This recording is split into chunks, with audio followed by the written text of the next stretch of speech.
Welcome to another edition of Inside Guyana. On behalf of our camera crew led by Ravi and Prakash and the management and staff, Mr. Dave and Vishwanath and Ashok, we want to thank them very much for this opportunity to run this program Inside Guyana on ITV. Our special guest today in the program is a very prominent Guyanese here in the United States as well as in Guyana. He's a scholar, he's a professor. So please join me, ladies and gentlemen, in welcoming the newly appointed 10th Vice Chancellor of the University of Guyana, Principal Designate of the University of Guyana. He's also the Executive in Residence of the University of Albany, of the State University of New York, Dr. Iveleaw Griffith. Sir, welcome to the program. It's an honor having you on our program Inside Guyana, sir. Delighted to be here, Rudy. We've been trying to get here for a while, and I'm delighted that we're able to finally make the schedule work. Well, we know you're very busy, so that's understandable. Professor, on this program Inside Guyana, we normally ask our guests to tell our viewers briefly a little bit about themselves. Today, it's your opportunity to address the ITV viewers. Tell them a little bit about yourself. Which part of Guyana you're from, probably with schools, who are the people responsible for your upbringing and all of that. You might want to say a few words about that, please. Good. Well, I am humbled in having the opportunity to share a little bit about myself. Most Guyanese, as you know, tend not to like to talk about themselves, and so I'll focus more on substance beyond me. But I had the privilege of being born into a family of immigrants.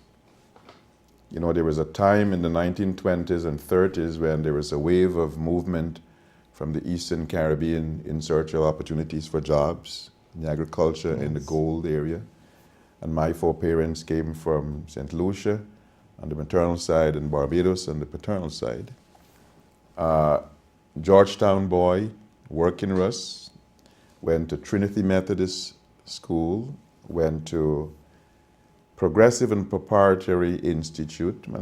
I went to PPI after I was rebuffed by St. Stanislaus, passed the exams, but when my grandmother and I showed up to register, it turned out that we were told we were not real Catholics because I was not confirmed in First Communion, and there were opportunities to exclude us, and so we turned to Progressive and Preparatory Institute, and when that closed, I went to Allen EME Zion High School. So you had to be a Christian before you get accepted to That's what we were told. In those days. An invidious way of not having blacks. Right, to exclude certain category of people.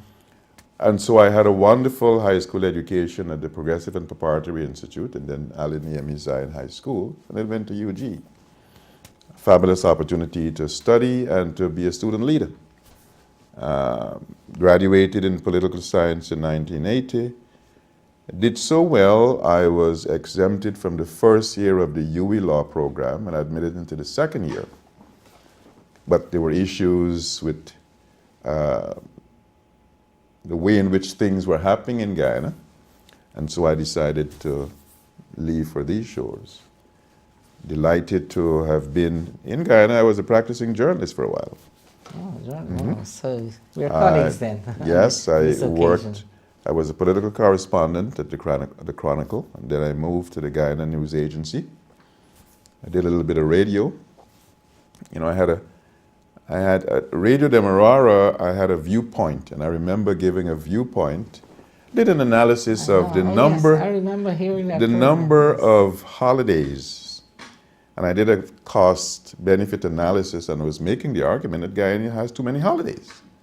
And you know, back in Guyana, and I hope it's not the case now, when you have a holiday on a Tuesday, probably you don't go to work on a Wednesday. If you have a holiday on a Monday, you may not go to work on a Tuesday. So I did this viewpoint, and later that week I was at the John F. Kennedy Library checking out some books. And a woman heard my name after the attendant was giving me the books. And she stepped to the side and really accosted me. I was trying to take away her holidays, the woman said.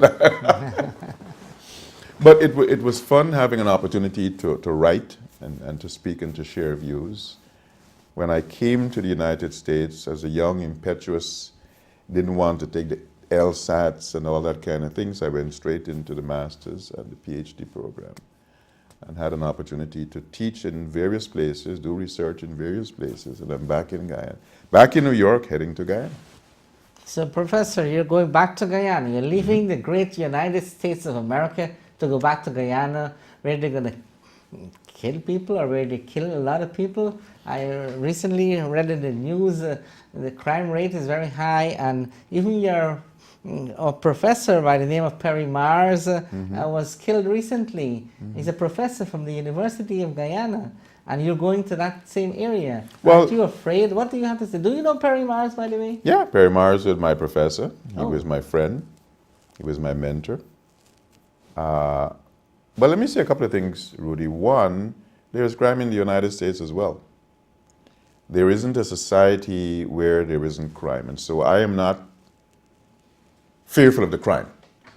You've got to be prudent and careful and observe personal safety controls here in the United States, Europe, Central and South America. So I'm not going to let the crime in and of itself prevent me from going. But it was quite unfortunate for Perry to have died the way he died, murdered by people who he helped, young people. And part of the reality of our nation, which is a reality that is unfortunate for all of us, and it is something that we at the university want to be able to make a contribution on. So many of the perpetrators of crimes are young people who seem to have lost any sense of humanity. And so there's an opportunity for every citizen to practice that village approach, helping the society, being collectively engaged. But let me tell you what we're going to be doing, especially in light of Perry Mars's murder. I thought it would be useful as an academic institution, as an institution. Do you mean UG? UG. So you're going to use this... We're using the murder of Perry Mars as an opportunity to do something. What's that? Something that universities, colleges, academic institutions do. And that is, we're going to put together a team of researchers from Guyana, from the diaspora, to do a comprehensive, policy-oriented, practically oriented study on crime in Guyana. I'm delighted that Dr. Michael Scott, who is Dean of Social Sciences at University of Guyana, has agreed to serve as the Guyana team lead. And Dr. Ken Dans also used to teach at University of Guyana, sociologist. He's now at the University of North Georgia. Ken is going to assemble a diaspora team, and we want to make a comprehensive contribution as a testimony, as a tribute to the memory of Perry, because this is a sore issue, and it's not because Perry is an academic. It's not because he was a respected member of the University of Guyana community and then Wayne State University community. It's because here's an opportunity for a university to do what all universities should be doing, helping the society to make sense, understanding evidentially what can be different. So we're going to be doing that in the not too distant future. So UG is going to have a special program there, or this is going to be part of one of the faculties? Well, it's not going to be part of one of the faculties. It's going to draw on several faculties. Oh, and it's going to draw on people outside of Guyana. Oh. It's an opportunity for us to talk about family and the role of family in this. You know, whether you're in the United States or Canada or the Caribbean, and I've done research in all those areas and others, the business of crime is not something for the police alone to deal with. It's not something only for the state to deal with. Something has got to be done by the institutions of the community, of the society that can make a difference. Families, religion, school. And so we want to see to what extent we can understand the crucible of crime and the responsibility of those institutions, not just the police. We are going to be embracing the police and having conversations with them, and we want to design something that is practicable, implementable, police and others. But it is not going to be focused on what the police should do or what the government should do. It's got to be an all-embracing, comprehensive approach to seeing what the society in its various components can do on crime. So you're assuming that that doesn't exist, that type of study? If it exists, we'll find out. Okay. But I suspect it doesn't exist in the way in which we're contemplating pursuing it. And that is taking a holistic approach, drawing on the resources of people outside of Guyana. One of the harsh realities of our native land, Rudy, is so many of our skills have emigrated. And so realistically, you've got to create an opportunity for local folks to build some of those skills, tap into the skill sets that are there, but not limit engaging to Guyana. And not limiting engaging to Guyana in raising the funds. We're going to be looking for funds to do this comprehensive study as well. So why don't we do it the easier way? Long ago, we had people traveling to foreign countries, to England and America and Canada to study, to come back home to serve. Today, we have these people already with the education, already graduated in America and England and Canada, Right. ready to come back home to work and to help. And somehow they are not being received or in the right way, and their expertise are not being valued. What you, in their capacity as the 10th Vice Chancellor of University of Guyana and the Principal Designate, would be able to contribute to that process to get more people of higher education or training to come back to interact with the Guyanese people? Because when you mix some of the guys who already have and those who don't have, you might get an average. Absolutely, absolutely. Or a higher average. Absolutely. And before we answer that question, Professor, let's go back a little bit on the crime. I remember you receiving some awards for your personal contribution to this subject matter, and you wrote several books and articles on crime and crime prevention in Guyana, in the Caribbean, and in the world. So can you please enlighten our viewers a little bit more about crime, because you seem to be an expert in this thing. Well, the field that I had the privilege of being part of and contributing to is not crime only. It's a broader rubric under which I have studied drug trafficking. And the drug phenomenon, as you know, is not a one-dimensional phenomenon. It's not just people trafficking, it's people who produce, that facilitates, people who consume. And it's also people who will launder the money, because of the reality that if you do something illegal, then there are proceeds from them. You've got to find a way to clean those proceeds, so to speak. And so over the last 3 decades, I've had the opportunity of studying, contributing in a policy-relevant way in a variety of societies, mostly in the Americas. And the more you study the criminality related to drugs, you see that there's a nexus between drugs and organized crime. You see there's a nexus between drug trafficking and drug phenomenon and the economy of societies. It's a very multidimensional, multilateral phenomenon. And part of why many societies, Caribbean societies, Guyana included, have often not made appreciable change, appreciable improvement, is that it is not only complex, it is complex, but you also have to do something about everything at the same time. You can't say, well, I'm going to pay the underpaid police this year and then wait next year to pay the customs people. You can't say that I'm going to do something about the Coast Guard this year and then wait until next year to do something about the money laundering. You've got to do something about money laundering while you fix the trafficking, while you fix the consumption, simultaneously. And you've got to do that in a multilateral way, working with other nations. I'll tell you, I wrote a book in 19 1997 called Drugs and Security in the Caribbean, Sovereignty Under Siege. Is it available? Still available. I still get Amazon? royalties. It's still available. On Amazon? On Amazon Okay. and other places. And as part of that research, I spent 3 nights aboard a Coast Guard cutter observing drug interdiction. I remember asking the captain of that, it was a HMS, it was a Coast Guard cutter called Harriet Lane. Yes. Still remember. Yeah.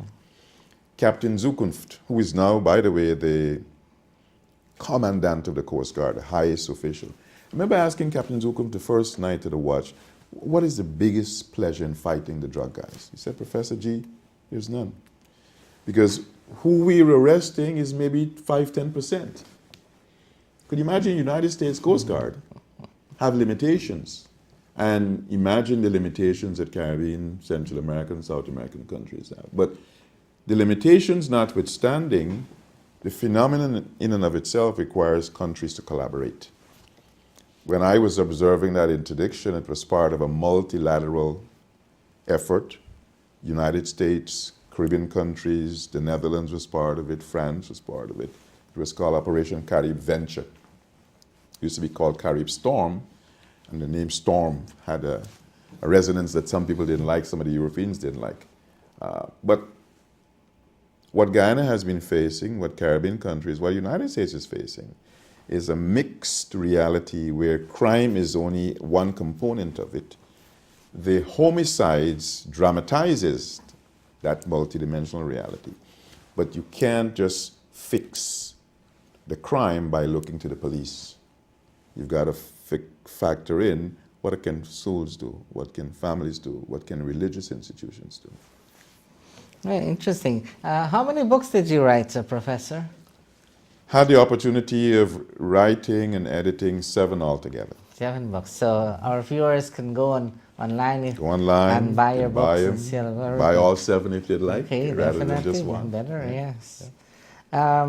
Professor Griffith, you are going to Guyana to take up this position as the Vice-Chancellor and Principal Designate to the University of Guyana.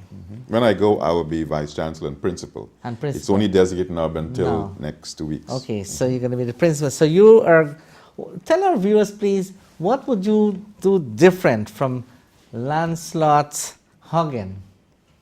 Hoggan, who was the first person to hold the position that you're going to take up in 1963, when UG was functioning in the compound of the Queen's College. Yeah. Over the 53 years that University of Guyana has been in existence, there has been dramatic growth in the student body. The University of Guyana, in the days of the first Vice-Chancellor, was 1 faculty. Now there's 7. Started with a couple of hundred students. Now we have almost 8,000 students. Started at 1 presence at Queen's College and moved to Turkine later on. University of Guyana now has a presence at Tain in Berbice, at Johns in Berbice, has small centers in Anna Regina, in Amsterdam. So there is much more of physicality that is dramatically over and above what was there. But that very expansion constitutes some of the core challenges the university has been facing all the time. It's grown in student body, but it's not being allowed to have the commensurate growth in the resources. It's not being allowed to have the growth in the personnel.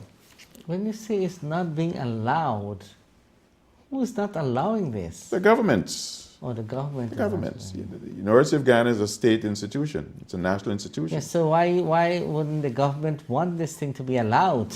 You've got to... I determined they don't want it to be allowed because in the way in which they have not been funding it. Oh, they have their priorities in a different way. In the way in which governments have not allowed a university to be a university. A university has to have academic freedom. Okay, this brings us to the next question about challenges and your vision. How to manage these challenges, and what are some of the things that you would do to change that for the better, Professor?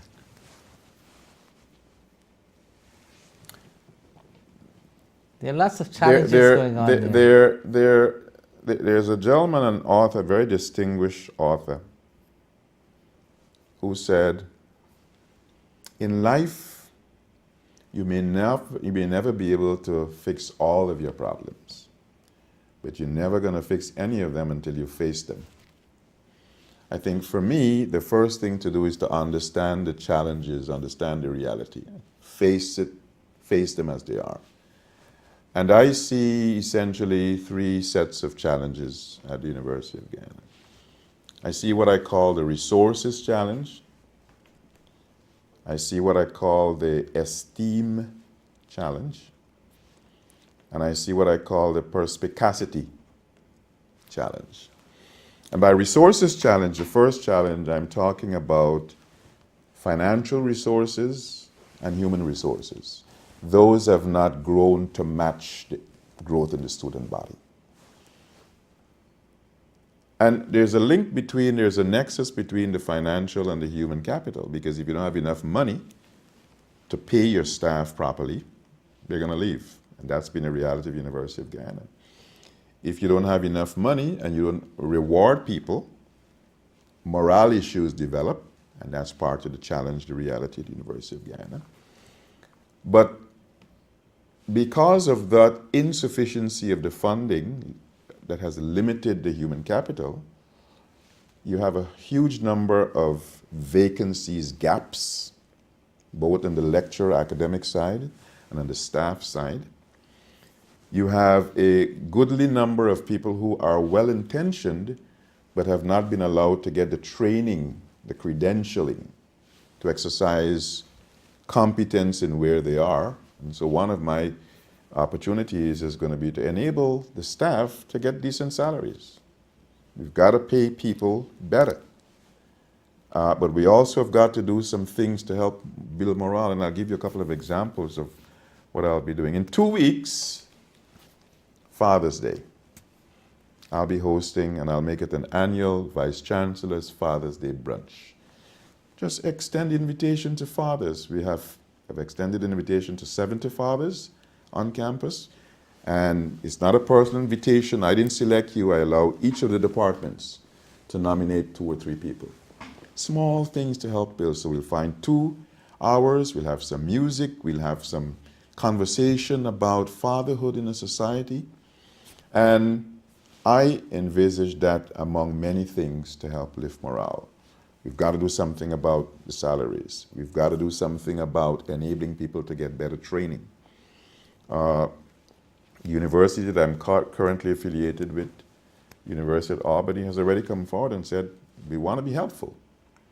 And so we're going to find an opportunity, and matter of fact, the provost we already have a month for him to come to Guyana, Provost James Steller and a team, to see to what extent they can be helpful in training people to get their masters and the PhDs, so you can come back and make a contribution with a little more substance. That is one of the challenges that is on the early to do something about horizon. So they're going to go to Guyana to train people, or we're going to have... We're going to send people from Guyana here.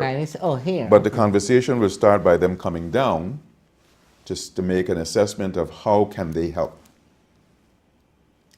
So, Professor, don't you think there will be some opportunity, or you can raise the standard of the University of Guyana to the extent whereby it can be the other way around, where students from other parts of the world can come to Guyana? We already have some international students. Absolutely, absolutely. I make the point that, and I'm giving a meet and greet presentation tomorrow at York College after the symposium, and we'll talk a little bit about the symposium. I make the point there that Guyana is in a very unique geographic and cultural space. We are Caribbean culturally, historically, but we are South American geographically. And so we have an opportunity to be the bridge and be that connector, to recruit. Why should there not be students coming from Venezuela, Brazil, and Suriname to do English as a second language? That's right. Why should we not have, and it is part of my vision to have, research institutes and centers that operate in English, Spanish, and Portuguese? We have got to find a way to facilitate that connectivity. to recruit students from the rest of the world, or geographically proximate Caribbean and South America, is the first zone of engagement. But there are students who come from Africa. When I was studying there in the 70s, from the Caribbean, I have a good friend, now a legislator, the Turks and Caicos, just sent me an email 2 days ago. Iveleaw, I want to help. I heard you're going to be the Vice Chancellor. She is paying forward, Turks and Caicos. So we've got an opportunity to recruit students and teaching staff. Guyana has got to be mindful of the fact that the world is the engaged zone. And as we recruit, we've got to recruit from the world. Absolutely. But which means we've got to find a way to pay people decent salaries. No, but now what you're saying there is exactly what you solved the problem. I haven't solved the problem yet. Almost. I've diagnosed the problem. The problem needs to be solved the resources. by getting the resources. No, but we can get the resources if we attract more students from overseas. But Foreign before we attract those students from overseas, we've got to assure them we've got people to teach them properly. Absolutely. And we've got to assure them we've got the facilities, the lab facilities, the classrooms. There are huge deficits, huge gaps in those. So we've got to find a way to inject the money in the facilities, find a way to attract the money to pay faculty, to pay staff, to pay lecturers adequately, and recruit. I think there's a great scope there for doing a business kind of operation. Absolutely. University of Guyana can probably take a good loan from the good banks we have there and improve the level of teaching, the qualifications of the staff, so that they can attract the foreign students and get funding from the benefits of the attraction of foreign students. I made a point on campus. I had a meet and greet on campus, I think it was May 22nd. I made a point that a university, any university, is not only an educational enterprise, it's also an economic enterprise. University of Guyana, similarly. The funding stream is essentially government and tuition. We've got to broaden that funding stream base. Absolutely. We've got to broaden it by looking to tap the alumni of the university. And most of the alumni of our university have gone on to do great things in the rest of the world. We need to reach out as other universities here in the Caribbean and the rest of the world do. I'll tell you how I'm beginning to do that. But we also have to tap the local business environment and the civic environment more significantly. That also we're going to be doing. I don't want to give the whole spiel away, but tomorrow I'll be sharing at your college after the symposium essentially what my vision is to do some of those things. How do we connect with the alumni? How do we ask people in the rest of the world to give back? And if you were to come to Guyana June 23, 24, 25, you will see about 50 people from the Guyana diaspora coming, paying their own way to come to have a conference. I'm convening a conference on resource mobilization. How can alumni, other Guyanese help? Professor, you will advise or address our viewers directly. Well, tell them what you want to tell them. You well, can invite them if you want. I'll tell you. You can invite them to the symposium. You can invite them to Guyana. Please, go right I'll ahead. do all of those. Please go right ahead. We are having a wonderful opportunity tomorrow to have the third of the symposia series. It's going to be at York College, beginning at 9 o'clock, going until 5. Opportunity to have a conversation, to do cultural interface, to understand the elements of Guyana's history, contemporary opportunities, and future challenges, and future opportunities. So all are welcome. Registration is free. Attendance is free. There is going to be food and drink for free. But right after that wonderful engagement on the academic side and the cultural side, we have an opportunity to talk about University of Guyana. And there I want to invite not only alums, citizens who are concerned about education, citizens who are passionate about our nation, and non-Guyanese who have an interest in a connectivity to Guyana to come and be part of the Vice Chancellor designates meet and greet. So that's tomorrow at That's your tomorrow college, at starting your what college, time? starting right after the symposium ends, which should be around 4:35. Okay. So, Professor, tell us a little bit more about some of the things that you have in mind, your vision of UG. We're coming towards the end of our interview, and you have the final say. Well, let me just hit 3 quick points.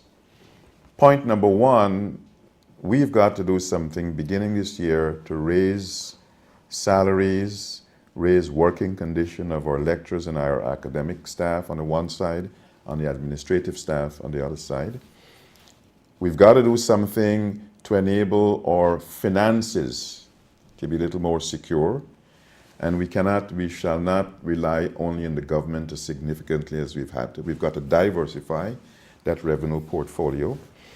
But we also really have to look to ask the question, what are new opportunities to do something innovative and to modify the way in which we do some things? And so I'll tell you 2 or 3 things that are on my vision map.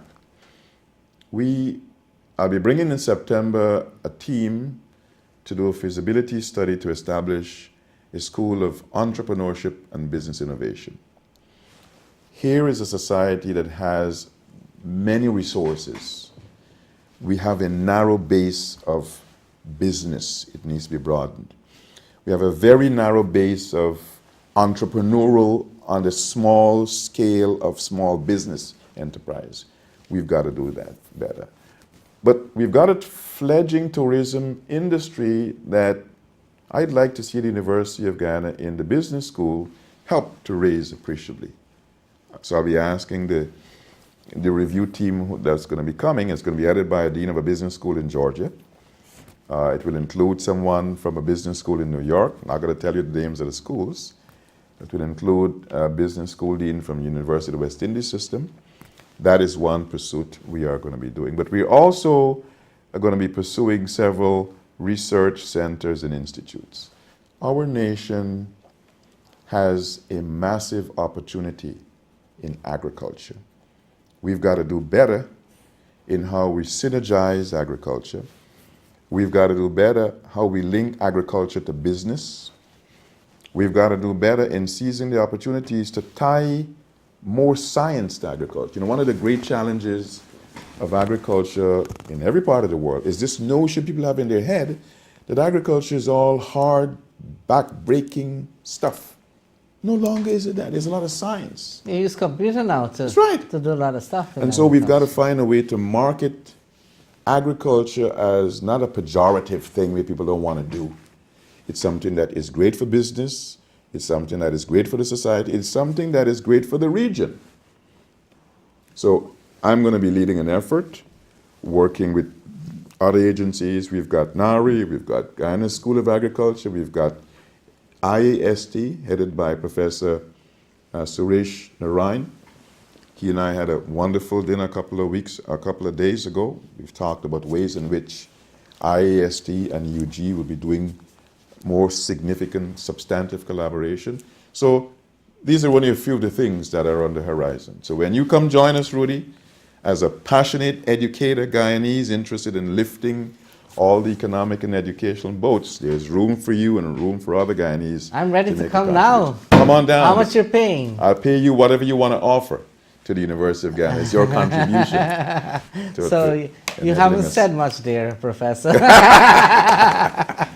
You evaded the answer, not the question. You know, one of the things that I delightfully appreciate about the Resource Mobilization Conference I'm convening later this month, each one of those almost 50 people coming from Canada, across the United States, Trinidad, Barbados, Jamaica, each one of them is paying their own way. Yeah, you said that before, but what are they getting out of it? They're getting the opportunity. Are you begging them? Or are you dragging them? I am encouraging them. I am encouraging them to do what they're passionate about. Oh. They're passionate about giving back to their society. They're passionate about giving back to the university. Many of them are alums like myself. Okay. So when I called them and I said, look, you know as well as I, this university needs help. Can you help? They said, count me in. So we have people from the diaspora, not only academics, businessmen. You know, as you know fully well, Rudy, Guyanese have done excellently in all fields abroad. Very much So that group is not only I think Guyanese abroad can make the economy of Guyana prosper so well that the people back home can become millionaires. Why don't they Perhaps. Why don't they allow them to do it? perhaps, there's a thing called absorptive capacity.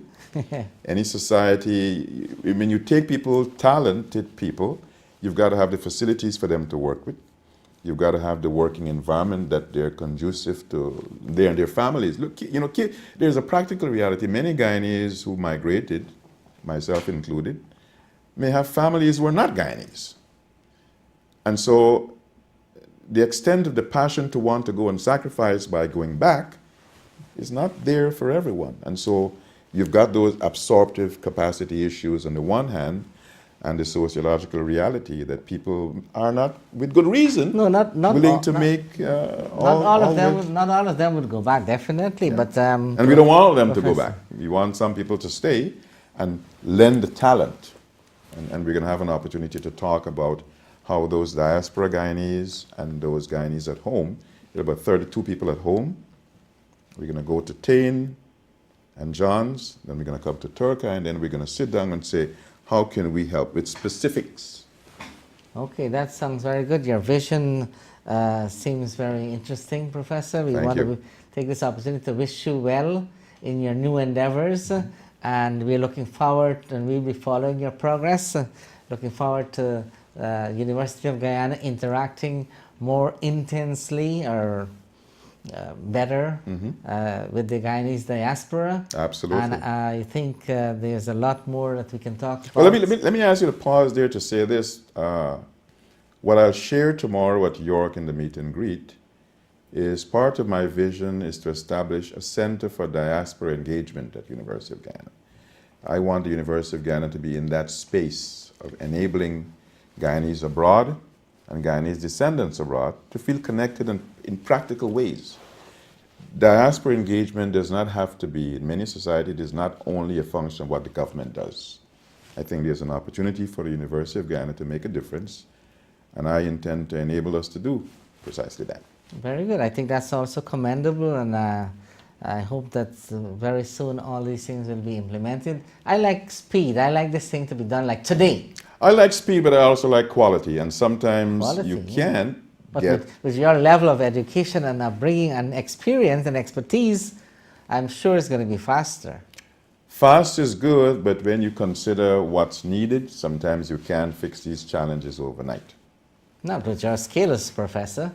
Even with my skills, if I had all the money and had all the personnel, that would make a great difference. But we've got to raise some of the funding.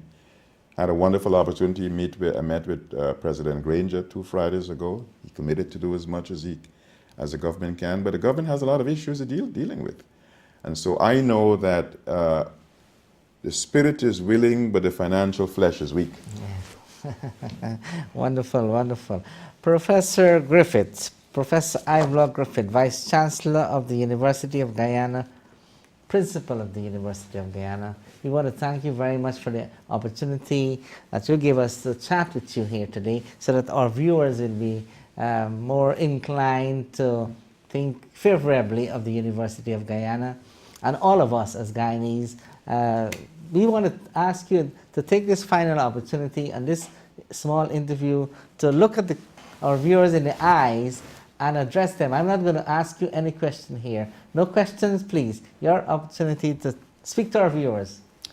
Let me say just 2 things. One, I want to thank Dr. Rudy Jadoopat for the opportunity to share.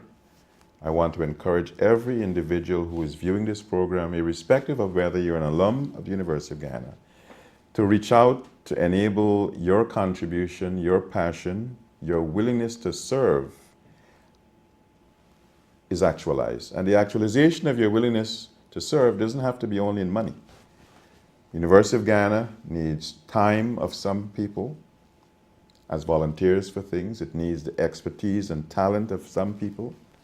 But it also needs the treasure, the money of some individuals and some companies. And very often, people may not have, but you may open doors to others who have. So I look forward to embracing the passion of many Guyanese and non-Guyanese enabling us to dream big at University of Guyana, but also do big. Thank you.